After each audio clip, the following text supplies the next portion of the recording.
জঙ্গি মব সন্ত্রাসের জনক, অবৈধ অসাংবিধানিকভাবে ক্ষমতা দখলকারী, অর্থ ক্ষমতালোভী ফ্যাসিস্ট ইউনূসের পদত্যাগ, অবৈধ আইসিটি আদালতে বঙ্গবন্ধু কন্যা, আধুনিক বাংলাদেশের রূপকার মাননীয় প্রধানমন্ত্রী জননেত্রী দেশরত্ন শেখ হাসিনার বিরুদ্ধে দায়েরকৃত সকল মিথ্যা মামলা প্রত্যাহার ও সকল রাজবন্দীদের মুক্তির দাবিতে 10, 11 এবং 12 নভেম্বর সারা দেশে স্বতঃস্ফূর্তভাবে প্রতিবাদ এবং বিক্ষোভের কর্মসূচি পালন করেছেন।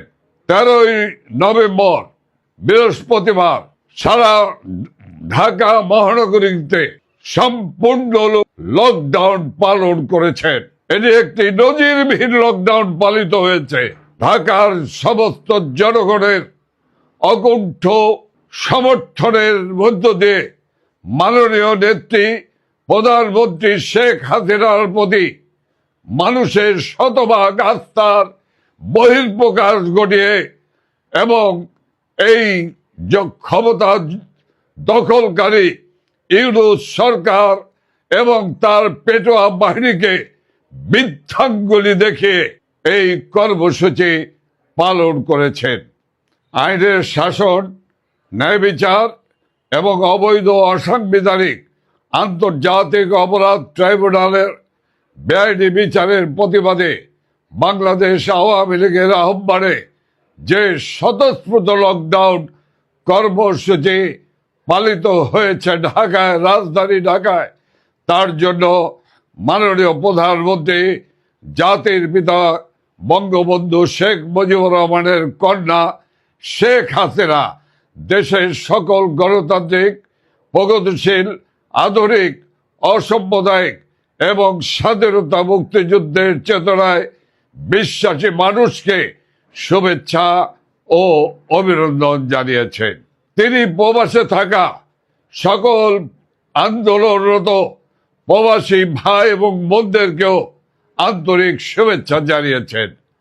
মাননীয় প্রধানমন্ত্রী বঙ্গবন্ধু কন্যা বাংলাদেশ আওয়ামী লীগের সভাপতি শেখ হাসিনা বাংলাদেশ আওয়ামী লীগ, যুবলীগ, ছাত্রলীগ, স্বেচ্ছাসেবক লীগ, কৃষক লীগ, শ্রমিক লীগ, মহিলা আওয়ামী লীগ, যুব মহিলা লীগ সহ সকল নেতা কর্মীকে তিনি তার আন্তরিক ধন্যবাদ এবং কৃতজ্ঞতা জানিয়েছেন।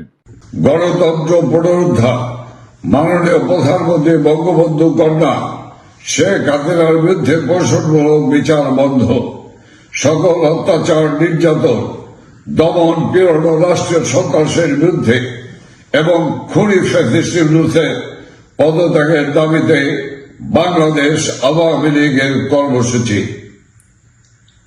আজ 14 নভেম্বর শুক্রবার ও আগামীকাল 15 নভেম্বর শনিবার দেশব্যাপী বিক্ষোভ, প্রতিবাদ ও প্রতিরোধ।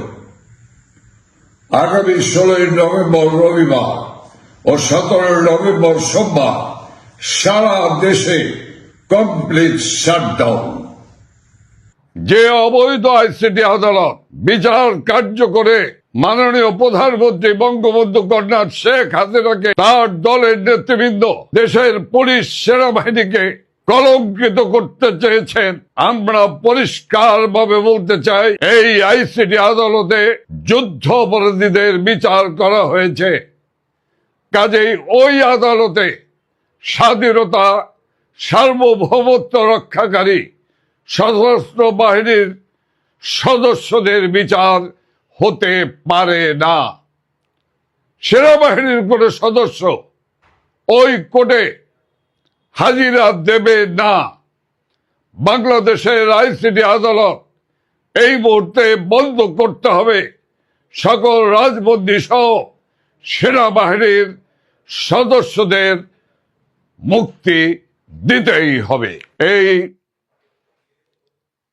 অবৈধ সরকার, এই জঙ্গি ইউনূস সরকারের পতন না হওয়া পর্যন্ত মাননীয় প্রধানমন্ত্রী দেশরত্ন শেখ হাসিনার নির্দেশ এই আন্দোলন সংগ্রামকে আরো তীব্র থেকে তীব্রতর করতে হবে এবং এর মধ্য দিয়েই আমরা এই অবৈধ জঙ্গি এই ইউনূস সরকারের পতন আমরা নিশ্চিত করবই করব ইনশাল্লাহ।